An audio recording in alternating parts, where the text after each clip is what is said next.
Little Miss Recap contains adult language and is intended for entertainment purposes only.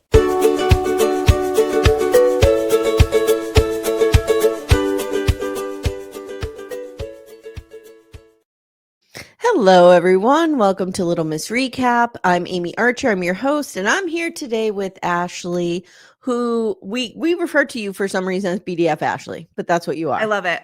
I'll take it forever. Hi, good morning. Good morning. How's it going? Everything's okay. It's a nice sunny day over here in Northeast Pennsylvania. Are you having good weather?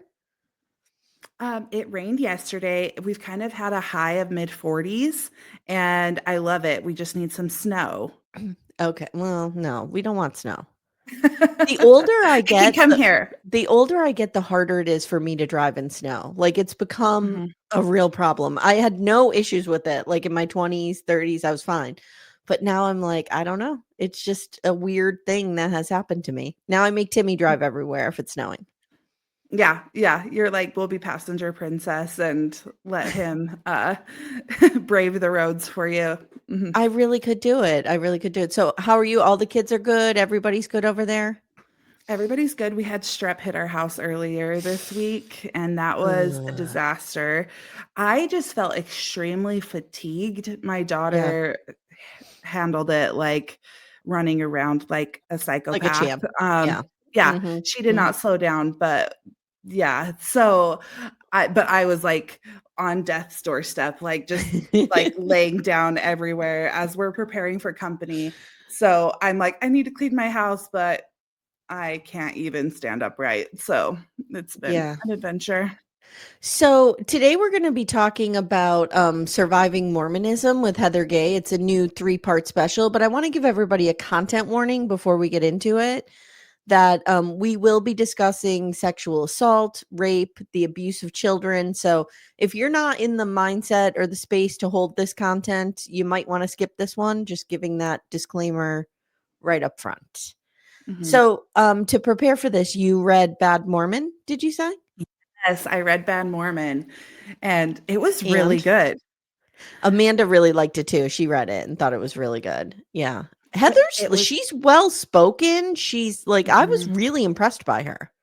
Yeah, I really like in memoirs when they tie into past stories to like kind of create almost like this crochet effect throughout the book of like taking past things and applying it to future Mhm. situations. And Mhm. she did really good with that, and or her ghostwriter did. But she what I found more difficult than I thought was her going through some of the like temple stuff that Oh.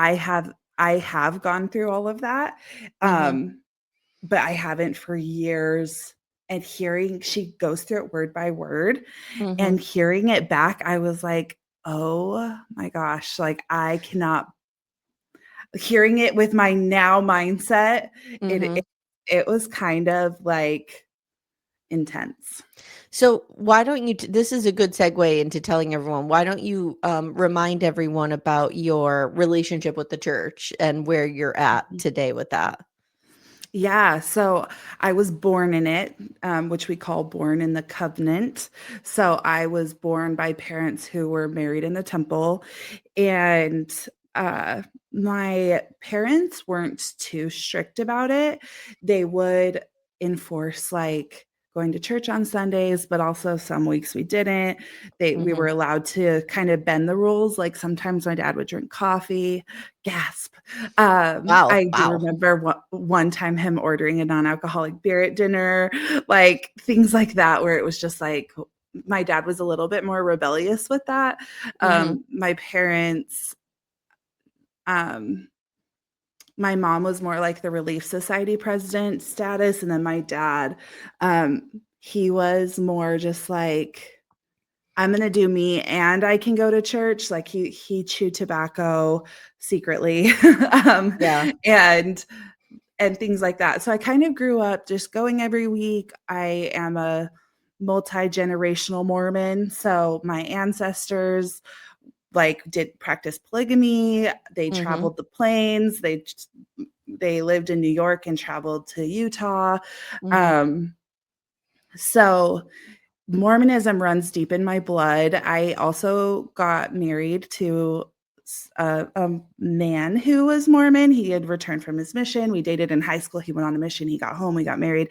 Traditional trajectory for Mormonism. And then when we got married in the temple, I remember that's kind of when my first thoughts were setting in of like, this feels weird. Hmm. I continued going through the motions for about 6 years. And then in 2020, when we weren't going to church anymore, I kind of had more time to sit back and see how much of it I really wanted and how much I was just going through the motions.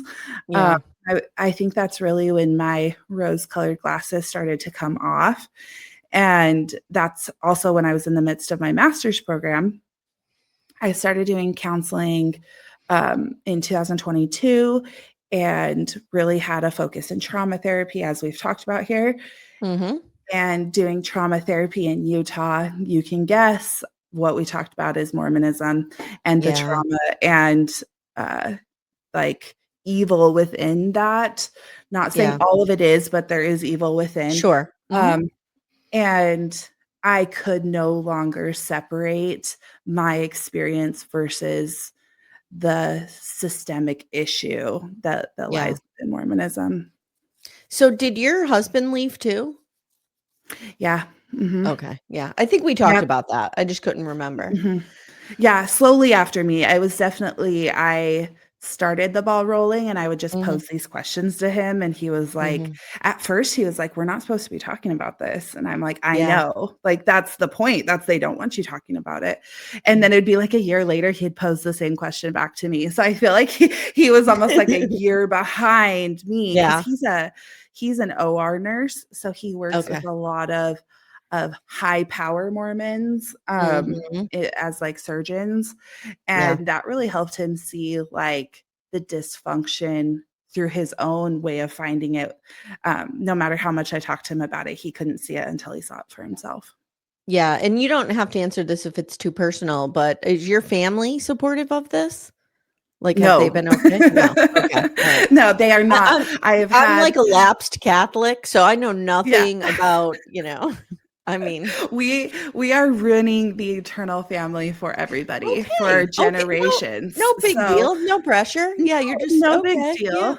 Yeah, like, we've had very intense conversations with them of, uh, what us leaving does to the big picture of our family, and, Okay. we kind of wear it as a badge of honor now of just, like Yeah. and that's okay. Like, it's okay When that we're switching things up. when you see things like this and these stories and stuff like that, does that affirm your decision? Are you like, "Okay, yeah, we did the right thing?" Oh, yeah, 'Cause and hearing everything I heard in the documentary, that's just another day at work, unfortunately. the one reference point I have, and it's not, it's kind of my way into this thinking is, my mom was a very devout Catholic her whole life. And when the scandal came out with the altar boys and the priests and stuff, I watched her kinda deconstruct her faith and go through all of this, and it was heartbreaking for her. Now, Mhm, I'm not saying these are the same things, you know what I mean? Everybody take what they want out of this, but it was a situation where I saw somebody in my life who had a deep faith have to deconstruct that and step away from the church, and it's heartbreaking. I mean, for somebody who is not religious and didn't really grow up with it, it's sometimes hard for outsiders to understand the magnitude of walking away from especially the mhm, LDS church. So, I was mhm. grateful that Heather Gay's using her platform for this. Oh, me too, me too. I honestly went into all of this not really respecting her as a person. I say Mhm. that, honestly, just because I had watched the 1st season of Real Housewives of Salt Lake, and I was just That's kind all of we like watched too, and I agreed with you. yeah, Like, Heather was one of my favorites on the 1st season, but, like, I don't like any of them. So it wasn't yes. like but I did like her and I respected her story, but she's earned a whole new level of respect in my eyes after this. Yes, especially after reading her book. I feel like um I see why she was chosen to represent, like, for this documentary after reading her book. So let me ask you I can't shut off the writer part of my brain.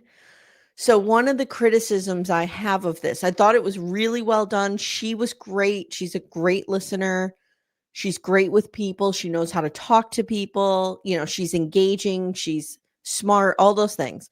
But I didn't understand what the documentary wants to be. Does that make sense? Mhm. Like, I'm Mhm. like, Yeah. what is the structure here? Like, it feels so informal, yet it's like this three episode arc. I think I almost feel like it should have been, say, an 8 episode series with one person being interviewed each episode. I Mhm. thought would have been a better structure. I didn't know what this was. I enjoyed it, but I didn't understand what it was. Did you agree with that, or did you not have a problem? Mhm. If they were to ask my opinion, I would say have the first episode be like, who is Heather Gay? Why did we choose her? What's her story with Mormonism? Because they kind of threw her in as if you already knew everything. Great And point. and I would have had her introduce it. So then we kind of know the foundation of her relationship with Mormonism. And then, Mhm. yes, go person by person. And I think in the concluding episode, having more of a what can be done, what's next, what changes are people fighting to make, what Yeah. how many, like, I don't know, kind of maybe gone more towards the solution focus for the end. I think Mhm. that would have like tied a pretty bow on it, but it was kind of very informative and then left with like a light fizzle out. Yeah, I agree, and they set it up to suggest there's going to be more. So Mhm. I wonder if this was just like we're gonna throw this out there and see what you guys think. And like once it did well, I mean, it is when you think about it in the context of Bravo doing like this is I don't know how to articulate what I want to say. I guess I want to say like this was brave of Bravo to do. Yeah. And I'm here for it because Mhm. you would imagine that a lot of the Real Housewives of Salt Lake City, like a lot of their viewers are probably, of LDS faith. Mhm. And it's sort of like the Secret Lives of Mormon Wives, like how they're deconstructing some of the church in real time. To see somebody like Heather Gay doing it, I think is interesting to put it on Bravo and to put it out there. So I say bravo, bravo. Bravo, Bravo. Yeah, I think it kind of adds some depth to Bravo that I Yeah, don't necessarily see them having like on their other shows.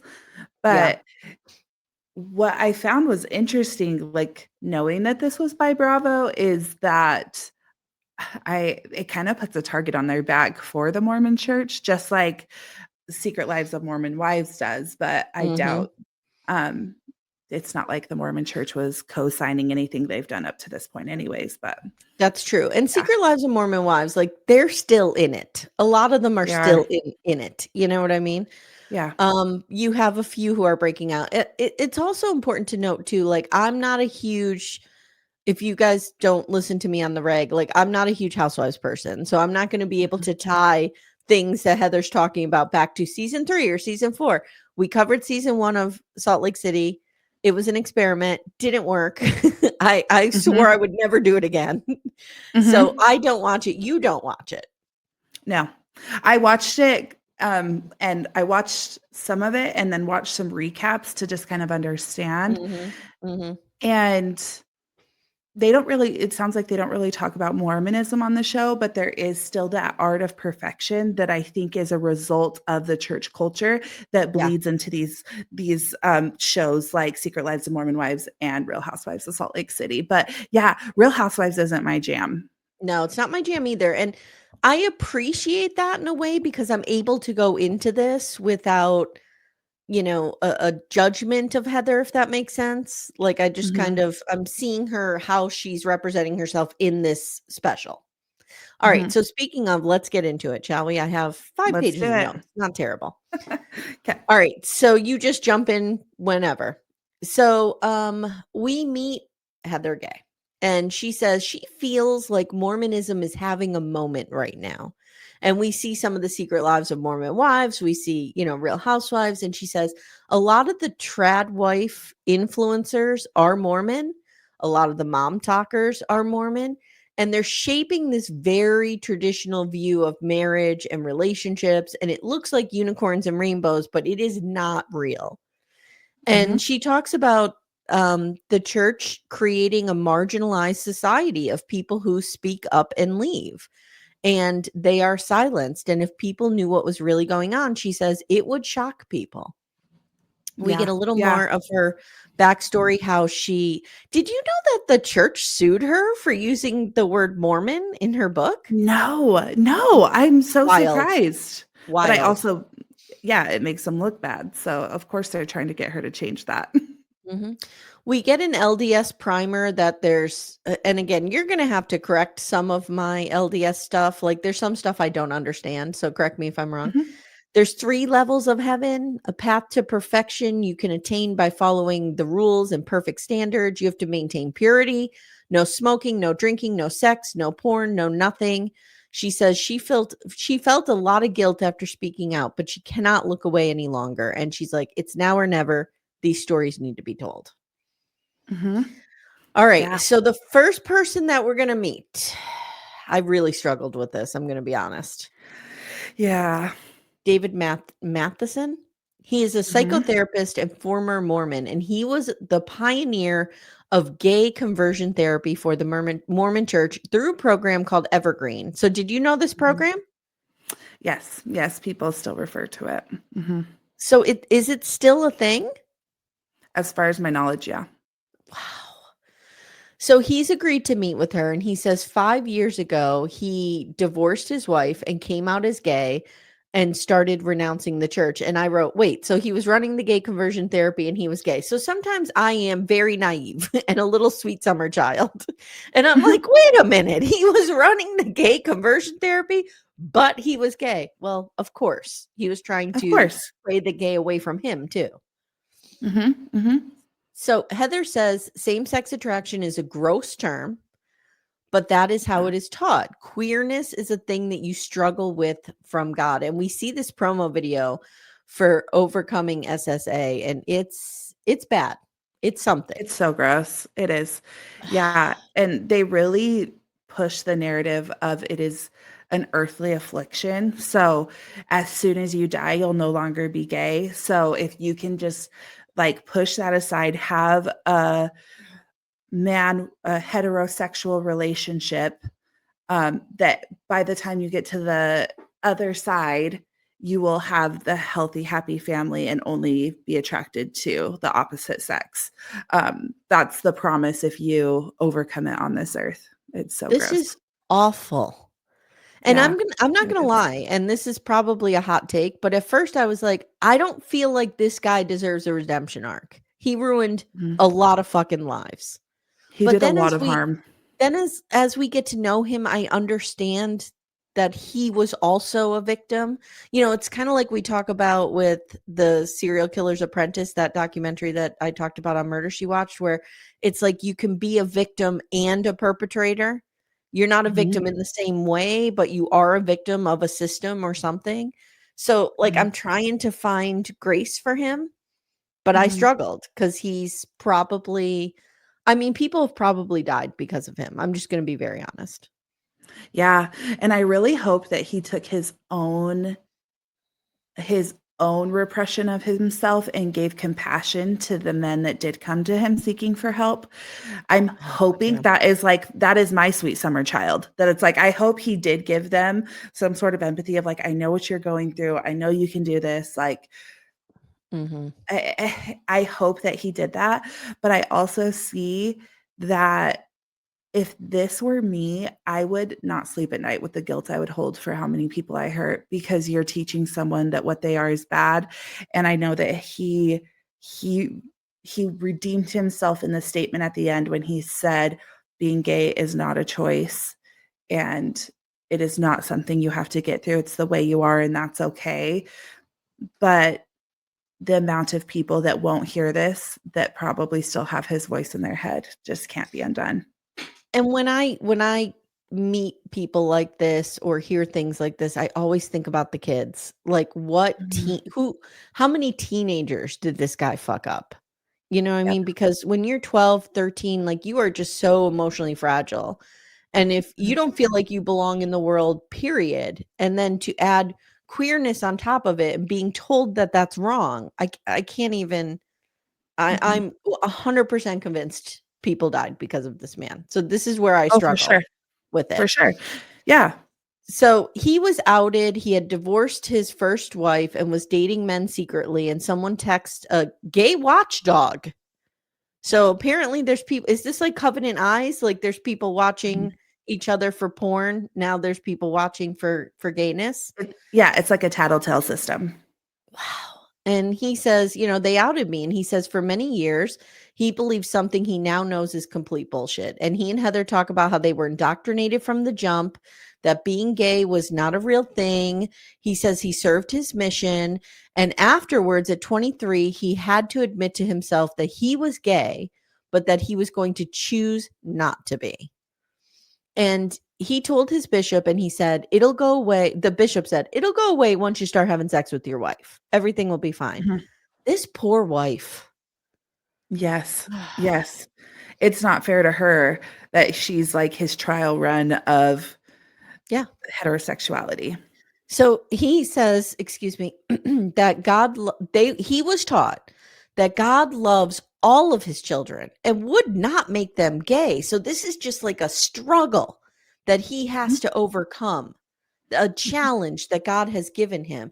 So this is where I was giving him grace, because I was like, okay, if you're brainwashed to believe that, Mhm. then I can understand where this is coming from, and maybe you don't have the ability to step back and see the bigger picture because you're just in Yeah. it. Yeah. I remember lessons we were taught about this, and it was very much like some people are born with physical disabilities, like giving examples of people born without a limb. Mhm. That and they likened that to being gay, of just like it is just something you have to go through in this life because you chose it. So there's this whole narrative that in the pre-existence you were given kind of the layout of what your life's going to be, and you were asked Mhm. if you want to come to earth, and you said Mhm. yes. So you knew who your parents were going to be. You knew the abuse or the hardships that you could go through, and you chose that in exchange for having life. So it kind of goes along with the God gives his hardest battles to the strongest soldiers. It kind of gives that, but it's also like I chose this because my spiritual self knew that I could handle this and I could overcome it. This is something that we see in Sister Wives, when Cody and the wives are talking about like this idea that you have to struggle, that struggling makes you worth God loving you.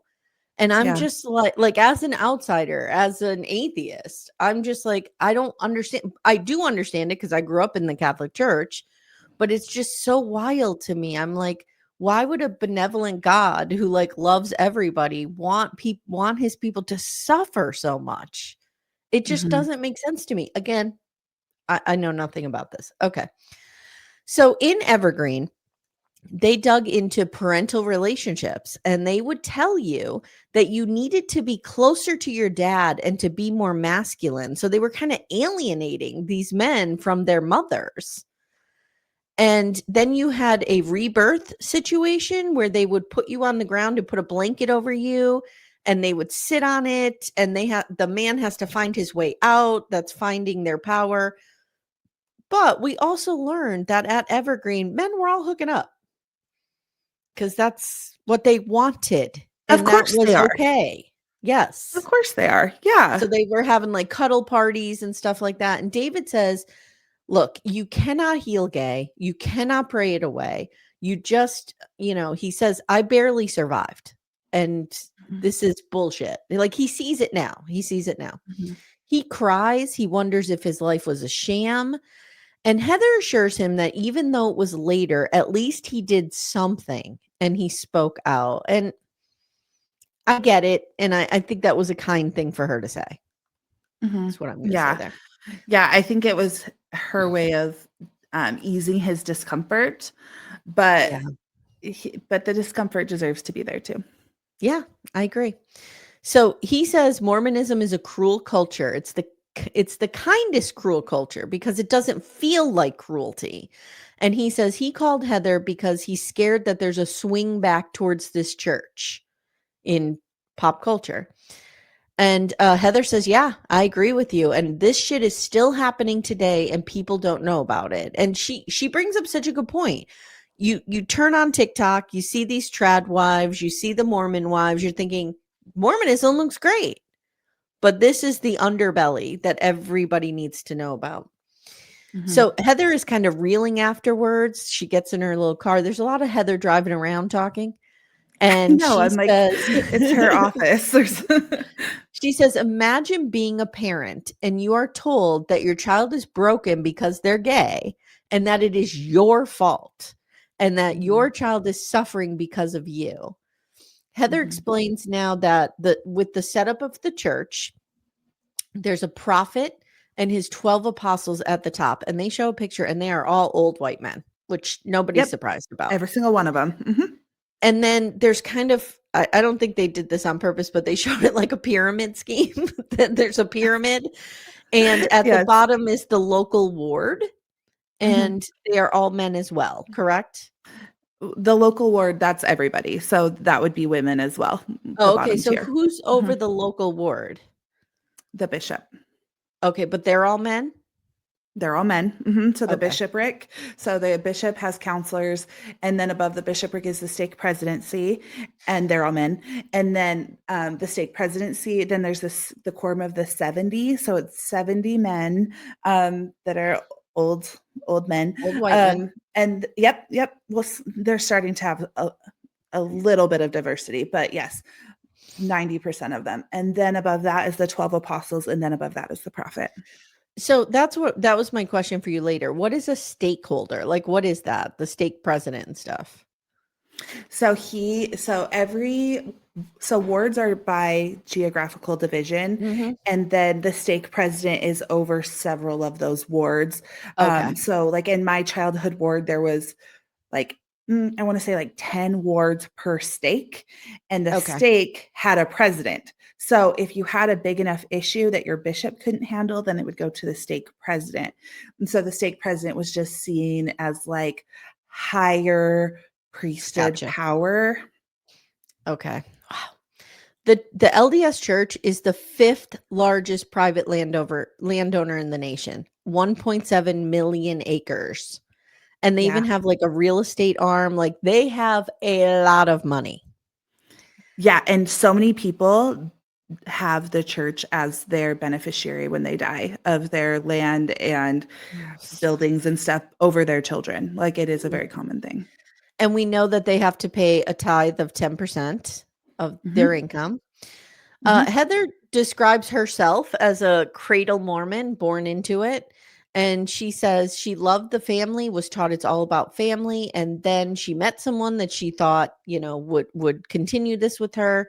But it was pretty much a mistake from the start. And as we know, he asked for a divorce. She writes about that in Bad Mormon. And during this time, she met Shane Welch. He was coming out and she was getting divorced. So they were both kind of being ostracized and they became friends. And Shane's husband is Ben, and she's going to go see him in episode 2. Hmm. So in episode 2, we get some background. Oh, wait, before I get there, Heather says something really interesting that I thought was a really good point. She's like, I loved God and I believed in God, and I'm angry that the church took God away from me.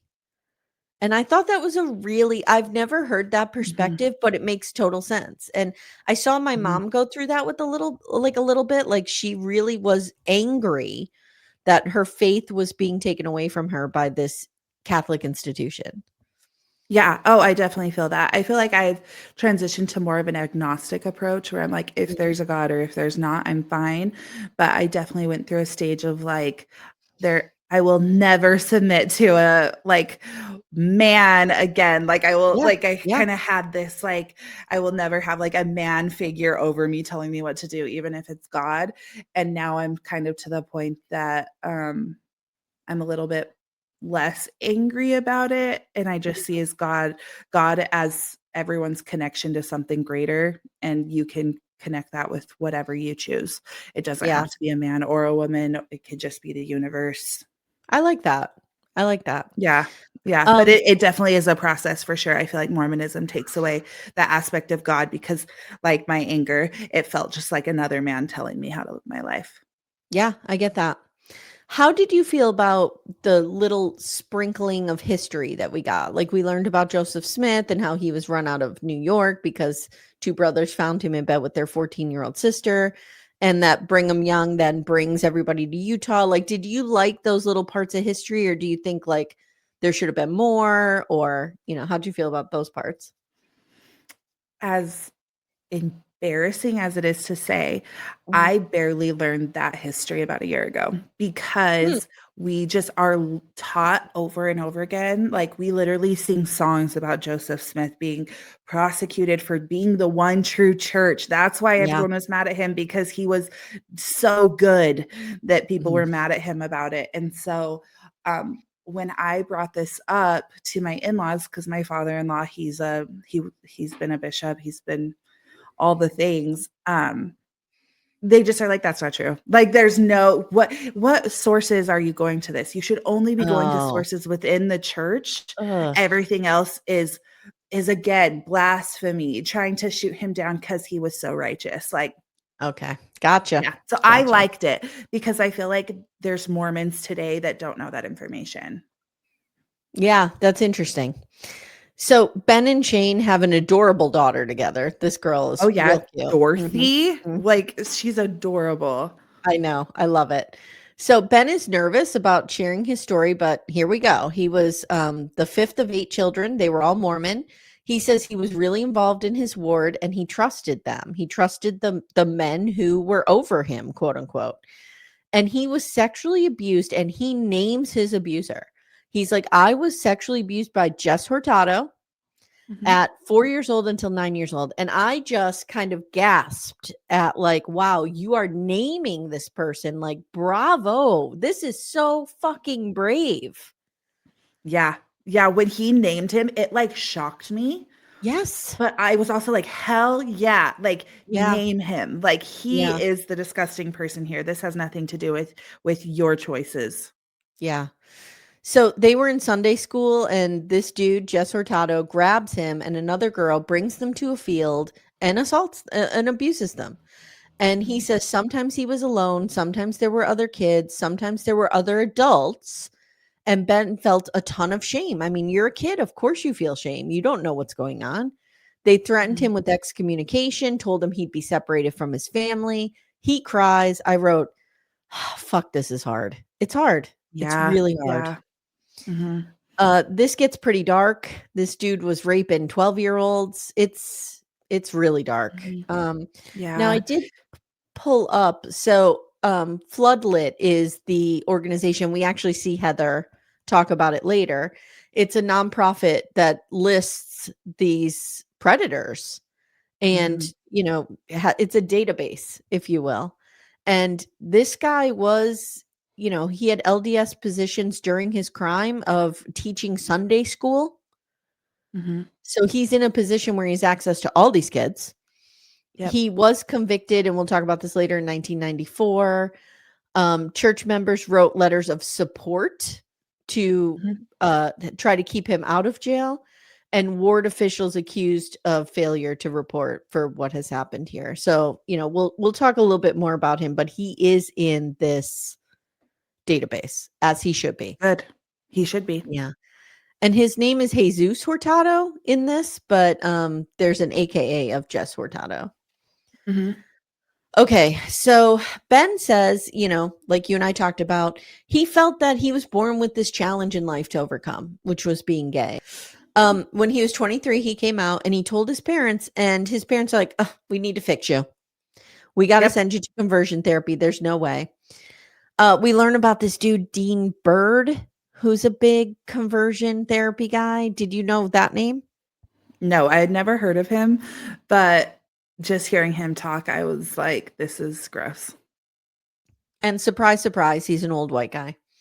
Yep.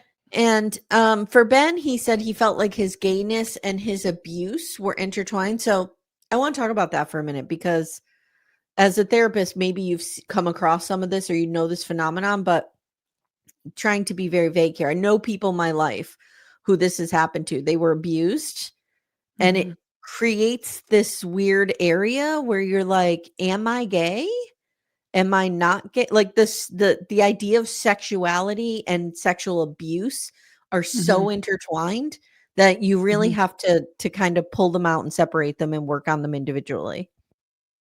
Yeah, I see that a lot, especially working with trauma, because I see it go several ways where someone can have abuse by same sex or opposite sex and then have sexual attraction and not knowing how to divide the two, regardless of Mhm. who they're attracted to, um, or what gender they're attracted to, because Yeah. sexuality just gets so muddy. I even see that a lot with people who have been abused, and then there's the amount of sexual partners they have. Like there's so many different correlations because it just feels like muddy waters. Mhm. Um, what was your question? No, no, no. I just want you to speak on it a little bit. Oh, So okay. do you watch Secret Lives of Mormon Wives?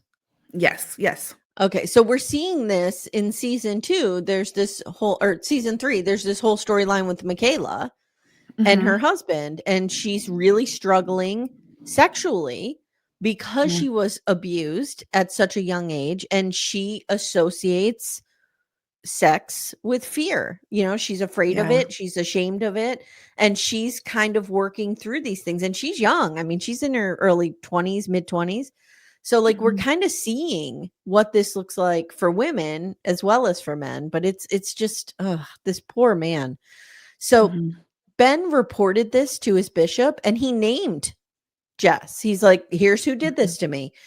But Jess was still a member of his parents' stake at this point. So this is where I have what does this mean? So I think Ben's dad was a stakeholder. Is that He was stake a state president? he was a stake he was in the stake, um, he's probably a counselor, how he was said it. So it's Okay. considered he was in the stake presidency is how they will say it. But so they will say that if you're a counselor, but they won't Okay. say that if you're the president. So I assume he's a counselor. So Ben's dad and others confront Jess, and Jess is like, "Oh, that kid probably has me mixed up with somebody else. Just tell him to give me a call and I'll set the record straight." And end of investigation. That's it. Mhm, Could you mhm. fucking imagine your child coming to you and saying this?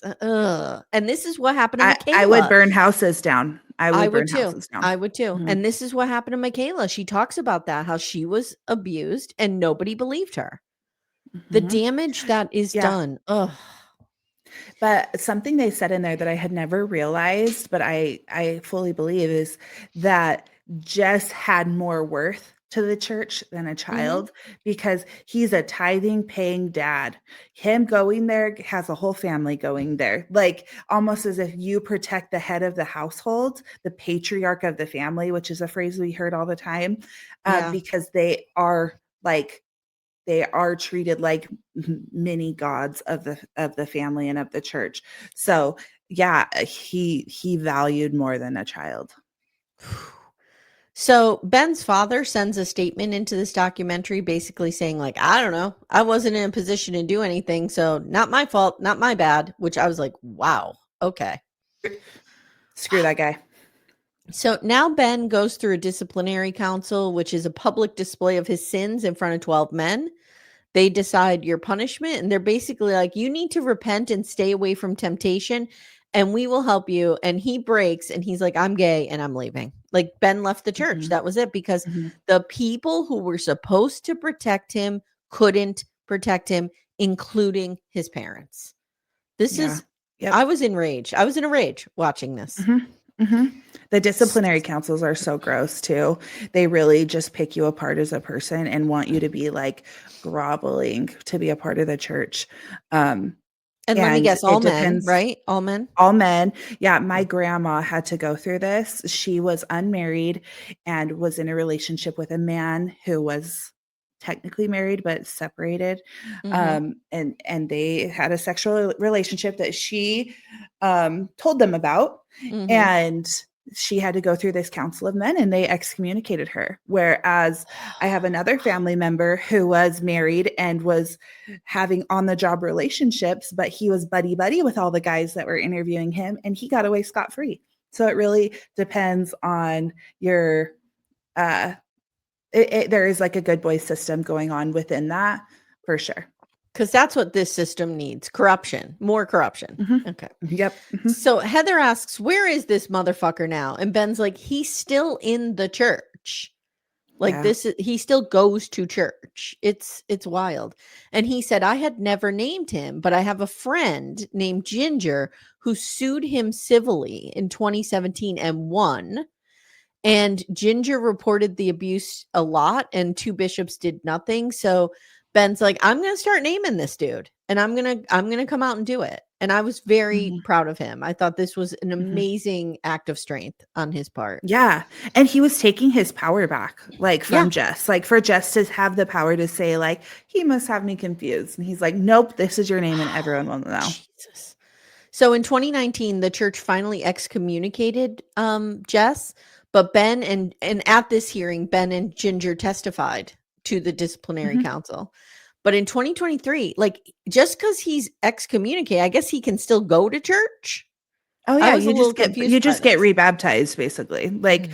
you have to give it some break. I had a neighbor next door. He was in all the shit with like Lori Vallow and Chad Daybell. Like he was Oh, in that whole like we could yeah. totally have a chat about that. But so Wow. he was in all of that and he got excommunicated and he still goes to Was he church. in Jody Hildebrandt's group? Not Jody Hildebrandt. Jody Hildebrandt was with Ruby Frankie. Oh, I'm sorry. I'm sorry. I'm Yes. mixing them up. I'm sorry. Yeah, I'm sorry. yeah, yeah, Lori yeah. I Vallow. mean, Wow, way worse. yes, Okay. Lori Well, I mean, Vallow. all Yes. bad, but way worse because she's But murdered Melanie people. Gibbs might be who you're thinking of. Like he's with Okay. all of them of like how to be like the highly favored of the Lord and pierce and go through the veil and there's light and dark in Oh people. Like my God. he's in all of that. He served many missions. He taught many people the church. He did so much damage. He was a seminary teacher, so that means he taught high schools. He did so much damage, got excommunicated. Still goes to church every week. Like Wow. Are you like seeing the nothing, you would think horrified look nothing on my happened. face? I'm Yeah. horrified. Yeah. Mhm. Wow. Lori Vallow, Chad Daybell. Haven't thought about that in a minute. Wow. Yeah, and she hasn't been excommunicated. So, like, remember Wow. this because Okay. they yeah. So Heather is shaken up by this whole thing. And she's like, the role of the bishop, like he's second to God. He can help your family. He'll know what to do. And she always thought the authorities were not involved because nothing bad was happening. And, we hear a lot of this from Christine Brown. If you're a Sister Wives watcher, Christine always talks about, she is a descendant of Rulon. I forget his last name, but Rulin Allred. Rulon Allred, right? Rulin. It's like the O is like pronounced like an E, like Rulin. Rulon. Okay. It's a Mormon So name. Yeah. she grew up, she was polygamy royalty. We all have learned this, but she talks about like everything was perfect and her childhood was sunshine and rainbows. And I always have to kind of check that when I hear it. And I'm thinking, okay, you were a kid, you were a white woman, you were protected, you knew nothing about what was really going on. Like, Mhm. you were straight by all accord. Like, so I think there's a little bit of that with Heather Gay, a little bit of like everything was so great, but at least Heather Gay acknowledges this Mhm. and is like, yeah, everything. I thought everything was great. Yes, because So, you do have a really good childhood if it's done right, and I think that's where a lot of this gets swept under the rug because probably mhm, for the majority, everyone's like, "I had a really great life in Mormonism," yeah, and then it makes the victims say, "Well, what was wrong with me that I yeah, didn't?" Or, yeah. "Why was that not my experience?" So the bishops have a hotline they use when they suspect abuse. It literally kind of just rings at a law firm. Like ding ding Yes. ding. Oh, I'm Yep. lawyer A here. What's your problem? Okay, well here's how you need to legally get around this. This is wild to me. Wild. Mhm. We're introduced Yeah. to Nick Jones, who is a bishop who stood up and left his bishop position, and he says as a bishop, he saw some real shit.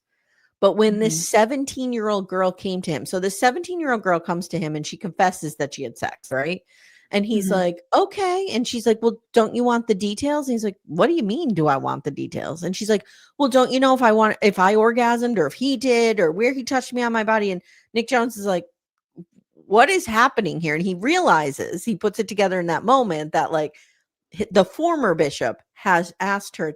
So he's like, nope, I need to kind of step away from this. So he is Mhm. like, I'm done. That And is Nick, the majority of people's experience have going through the repentance process is having to go like touch by mm. touch with the bishop. Nick says, I had a wife call me and say, my husband is a pedophile and he's abusing my children. And I don't know Mhm. what to do. And so he called the helpline and it rang at Curtin McConkie. Is that the Yes. law firm? Mhm. Mhm. And Heather says, oh, I know them because they fought me on a trademark. And the McConkie lawyer told Nick, since the daughter's not really a child anymore, there's nothing we can do. But there's an outside source kind of keeping a list. And we essentially see Heather. This is where she shows us Floodlit. And they have a Yeah. database of all of And I these have never predators. heard of this. I like want to search every creepy person that I know. Yes. Yes. So Heather's in episode 3, we see like Heather's really hard on herself for not waking up to this sooner. But I mean, she was indoctrinated too. And like you said, if life's going pretty good for you and you don't know Mhm. anyone who life's not going Mhm. good for, going well for, um, Mhm. I could see how you're just in that bubble, like, oh, okay, all right. Mhm.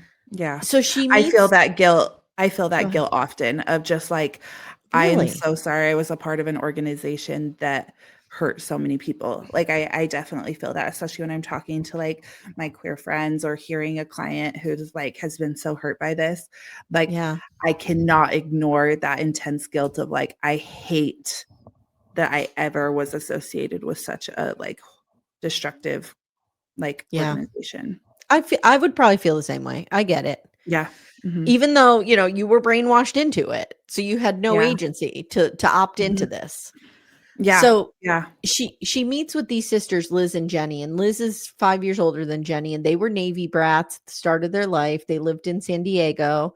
Then they moved to Minnesota, where there was a small LDS branch, and their father, oh my God, this man, he I hate molested him. and raped them and blamed it on Satan.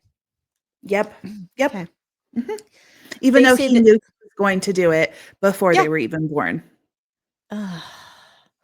So they say their father used the church as a shield and he abused all of them. This was interesting. They abused all of them differently, including their brother, so that they were isolated and couldn't talk to each other about it. This guy got creative, which is fucking gross. Mhm. These two Which sisters are amazing. they are and something that I feel like is important to say, just in case anyone is Mhm, like, I has that fear that they too will ever like abuse a child or something. That mhm. is OCD. I don't think people talk about that very much, but there is an What do you mean? OCD component. There's an Mhm, OCD component of obsessive thoughts about obsessive sexual thoughts about children or incest. Like you can have like obsessive thoughts that lead to behaviors. And if you approach them through an OCD lens, they are very treatable. But I think that's what he was having. I think he was having these obsessive thoughts of, I know I'm going to do this. I know I'm going to do this. It's the same mhm, thing. Like I have mhm, clients with suicidal OCD where they're just like, mhm, I know I'm going to die by suicide. I know that I'm going to. mhm, And that thought just has so much power that they act on it, which is the compulsion part of OCD, obsessive mhm. compulsive disorder. So you obsess about it, you compulse, you do it, and the cycle Right. repeats itself. But for him to put it under the guise of Satan is disgusting. So so if that happens, if so say he was having these thoughts and he was treated Mhm. for OCD, this may Mhm. not have occurred. Oh, yeah, OCD Okay. like, Wow. very treatable. Okay. So mom finds out about this, catches him in the act. Liz is 5. Blood would be shed, Amy. Blood would Oh be my shed. God. She goes to her bishop. She was deeply indoctrinated. I mean, her family was generations into this. So she does what she has been trained to do, which is to go to her bishop. And he does nothing but tell her, oh God, are you ready for this?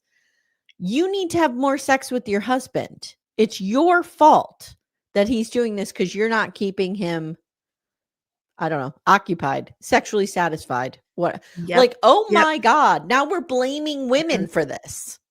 Oh, for sure, for sure. This happens all the time too with, like, my husband's cheating on me. Well, when was the last time you had sex with him? Like, Oh my this God. is such a common thing because you think these are untrained professionals.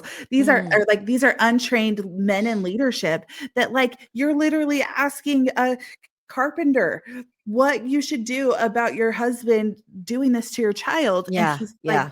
goes through his own experience and he's like, "Well, I've never had that, but maybe it's because my wife sleeps with me often." Like, like this That's is a a good point. That's a good harm. point. The people who are in these authority roles that you are supposed to go to are just your average people. They don't have Yes. training in psychology. They don't have Mhm, training in victim impact. Like they are just Joe mhm. Schmo off the street. Yeah, yeah, I had Okay. no idea that other clergy has to go through education. Yeah. That, like, blew my mind when I found that out. I was like, and they're just over here just soliciting this advice that can literally ruin people or end people's lives. They send this father to LDS counseling. And when he's telling them, I'm assuming in some sort of intake situation, why he's there, they're like, dude, stop talking, because we're mandated reporters. We're gonna have to say something. So just zip your lips. He leaves, never goes back. The abuse not only continued, but ramped up, became more violent. The bishop had the opportunity and obligation, Liz says, to report this, as did our mother, as did that counseling center, and nobody did it. And now we learn about, and I had a question for you, but I think you've already explained it, but premortal existence, Mhm. which is this Yep. idea that you come to your family and you're a spirit picking your family. I just wrote, what? What? Yes, you are. Yep. Mhm. Your Okay. pre-existence. Mhm. Okay. So mom catches dad again. This time Liz is 10, 5 years later. Mom goes to the priesthood. They excommunicate the father. The entire disciplinary council, knew about this abuse. No one called the police. Not one of these leaders looked out for these girls. And he would just keep abusing them because you can kick him out of the church, but they didn't throw him out of his family. So Yep. he's still with the Well, girls. That doesn't solve it, mhm. right? Am I And misinterpreting and that? something no, you're absolutely accurate because something that they tell us early on and which is so gross, like, I tell you, this is, like, really resurfaced a lot of the phrasing that was used, not in, like, a Mm-hmm. traumatic way, but in, like, a Mm-hmm. eye-opening way. But, they would always tell us God's law is greater than man's law. So, why would anyone Mm. need to go to the cops? It's being settled with God. Wow. God's law is greater than man's law. Yeah. So mom decides, okay, here's what I'm going to do. I'm going to make sure these girls are never alone with him. And, that's great, but she's human and she needs to sleep and she can't watch this guy all the time. So Heather says she actually heard from somebody that one mother slept in front of her child's door. I, Yeah. I just No, need, I have I need a second moms with that that. sleep. They sleep with their kids so that it'll stop. I mean, 'Cause that because leaving your husband is a failure in the eternal family, um, and so this seems like what element of this is in my control, I'll sleep with her, and usually or she'll sleep in bed with both of us. This is something that is so sad that I see all the time. I'll just have her sleep in bed with both of us, and there's no way he would do it with me laying right there, yes, he and would. he will. Mhm, Yeah. This made me like almost burst out into tears when I got to this mhm. part. It was so bad. All right. So the church leaders knew he was excommunicated, but the church members didn't. So the family, they just kept going to church and everything was A-okay on the outside. They say, and this was interesting, that once online chat rooms, we talk a lot about social media on Little Miss Recap, and I have a complicated relationship with it, but this is where it's good. And we get these online chat rooms, and their mother starts talking with people anonymously, and they validate her. And she's like waking up to this. The only problem is she wakes up to it and she like fucks off to Ireland and leaves Yeah, these girls with what? him No, no. for a whole summer. Which I could see how her getting out of the bubble of Mhm. Mormonism and, like, Mhm. talking to people outside could have saved her kids, but she chose to have it save herself. Yeah. Yeah, Like go to Ireland, but take your kids with you. yeah, or find alternative childcare, So but mom yeah. comes back and then she moves Liz and Jenny to Utah to be among the safety of the real Mormon church, as they say. Mhm, mhm, Liz had a son at 18. And I would imagine this is very common that once you become a parent, you realize that what was done to you was not okay. And Liz mhm, says this was a real turning point for her, and she cut her mhm, father off completely. The only time they talked was when she pressed charges, and she pressed charges in San Diego since they lived there the longest. And let me tell you something, California's not going to fuck around with this. They're going to go hard at it. mhm, And they did. mhm. Yep, and So, her getting him to confess was oh my disgusting God. to hear, but We I'm hear so these proud of call her. yes, me too. We hear these calls and he's confessing. I wrote, "This guy's a real fucking scumbag." Yep, Like, yep. ugh. When she's like, "Do you remember when mom walked in on us?" And he's like, "Which time?" I was like, "Ugh." Mm, mm, Like, mm. Okay, so he was arrested pretty quickly after her recorded confession, and he was released in 2023 after serving only 15 years of his 30-year sentence. And guess what, Ashley? He reoffended immediately with child sexual abuse material, and he's back yep, in jail. Mhm. yep, So in 2020, Liz and Jenny sue the church and they come to an undisclosed settlement. Good for you. I hope you got fucking millions. And I hope you yep, donated to organizations like RAIN. and how she said that she was, like, having to equate her abuse with dollar signs and how, like, Mhm. gross that felt. I'm like Yep. and how the lawyers were so insensitive to her experience, and these are members of the church, the same church that caused all this abuse, and they're just acting like they are just these money grabbing, like crybabies, and it's disgusting. The church threw their mother under the bus. She should have Yep, done better. She should have protected you. I wanted to throw my television out a window. yep, yep. And that's a very common phrase where it is not our job to call the police. You are more than capable of doing that. It is like you don't need our permission to turn him in. You don't So like they we're going really put to it back. Yeah, we're going to brainwash you to never turn to an outsider for protection. We're going Mhm, to, if not imply, overtly say that you will be thrown out of the only church you've ever known, the only family you've ever known. Your entire world will crumble if you turn to an outside authority. But then we're going to say, you could have turned to that outside authority at any time.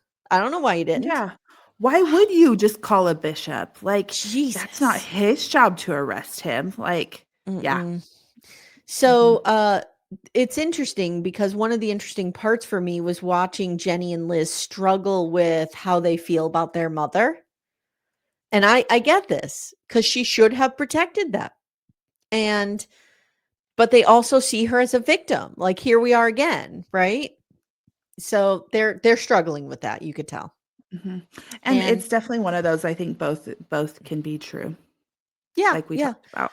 Mhm. And Heather says, in the end, they care more about the church than the children. Yep, And that's a fucking statement. That is a yep. fucking statement. And Liz Mhm, says, I'm not going to shut up. I'm just not. And then we see the scene with Heather at the end where she says she struggles with the word cult because it eradicates the beautiful parts of her parents and her childhood. But here I mhm, am. I was raised in a cult. And we saw Christine Brown struggle with that too. Like mhm. saying, I don't know how to was I raised in a cult? Was I born into like we see some of the Mhm, brown wives are starting to kind of come around mhm, to this. So mhm. final thoughts, Yeah. she says she can use her light to bring these stories into the open. It's had a profound effect on Heather and her faith. These stories need to be told, and she hopes that survivors will put their faith in humanity and come forward. And she's determined to use her platform for sharing these stories.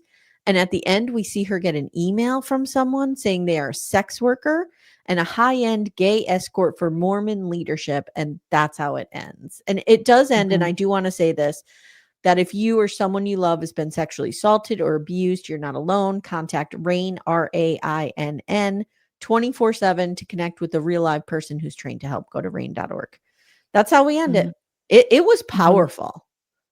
It was, especially at the end where she, like, admits that she was in a cult. Like, I felt my stomach, like, drop to my toes when she said it, and Mm, just now when you just said it, I felt that mhm, exact same feeling. Because I think there's, like, this part of me and anyone who's left organized religion that's like, "But what if it wasn't? Am I just being over exaggerating?" And, like, one mhm, of my big deconstruction moments was when I literally Googled signs you're in a cult, mm, and the things that came up, I just wanna read to you.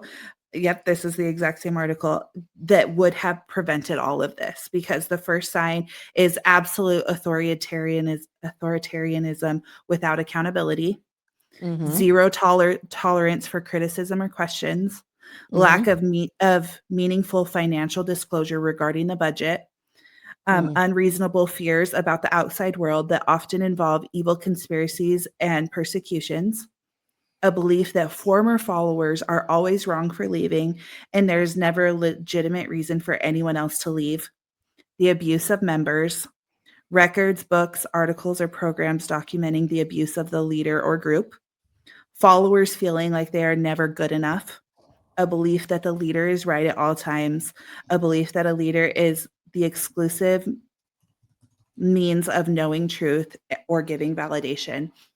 mhm. And that would have stopped all of this. Oh, Jesus. And I want to say for people who are like, I'm not Mormon. I know no one who is. This doesn't Mhm, affect me. This does not touch my life. This mhm. 100% touches your life because if you Yeah. don't think that this very large, very white, male-centric conservative group does not have political power, you are Mhm. crazy because they have a lot of Yep. political power and they are Mhm. shaping policy that affects all of us. Yeah, And and they that are one that of the is terrifying. top yeah, they're one of the top stockholders in the country. So, they are shaping so much. Like, Mhm, the amount of mhm. money they give to Meta and Amazon, and, like, it is so gross. Like, they're a billion-dollar company.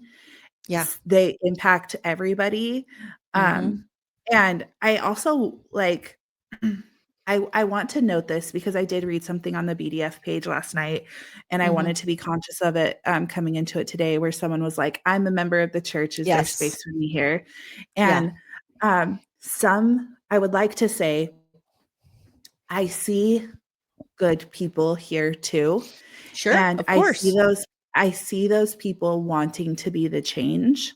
Mhm, And that is something that for me, I I felt more power leaving and saying I'm not gonna be a part of it, but it doesn't take away from someone's experience saying, "I want to be the change from within," and I mhm, hope that they can make an ounce of change, mhm. um, and it doesn't make you less of a person, but I think the more you can be aware of the problems, the more help you can be. So, I don't want this to be like pointing fingers like anyone still there is dumb, Sure, because sure.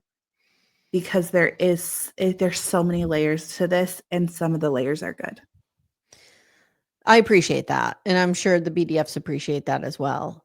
Yeah, and, the more that we can have these conversations, the more that the good people inside the church will have some sort of direction to aim that at. You know what I mean? Like, I love, and Amanda and I talked about this a lot in our slow mo coverage, Mormon wives coverage.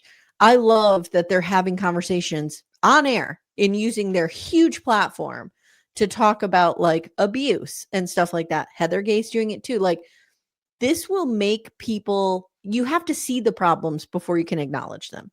So if good souls are in the church and they see this, hopefully that gives them the direction of which to begin the work, right? To do good from inside.